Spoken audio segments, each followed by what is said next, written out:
এইরকম বর্ষার দিনে কার না ভালো লাগে খিচুড়ি খেতে। আমি তো ভীষণ ভালোবাসি। তাই ঝটপট করে এসে চাল ডাল ধুয়ে রেডি করে নিচ্ছি। কি দিয়ে খাবো কিন্তু জানি না।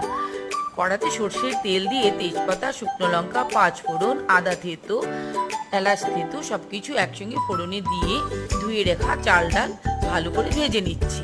চাল ডাল যখন ভালো করে ভাজা হয়ে যাবে, এতে আমি দিয়ে দিচ্ছি ফুটনো গরম জল। গরম জল দিয়ে আমি নেড়ে চেড়ে কিছুক্ষণের জন্য ঢাকা দিয়ে দেব, যতক্ষণ না চাল ডাল অর্ধেকটা সেদ্ধ হয়ে উঠবে। চাল ডাল সেদ্ধ হয়ে গেলে দিয়ে দিলাম নুন। নুন দিয়ে নেড়ে চেড়ে আরেকটু সেদ্ধ হওয়ার পর দিয়ে দিলাম হলুদ আর জিরে গুঁড়ো, কাঁচা লঙ্কা। সবকিছু আরেকটু সময় আমি নেড়ে চেড়ে রান্না করলাম। দিয়ে দিলাম একটু মিষ্টি, ছড়িয়ে দিলাম ঘি। রেডি হয়ে গেল নরম নরম খিচুড়ি। আমার তো ভীষণ ভালো লাগে।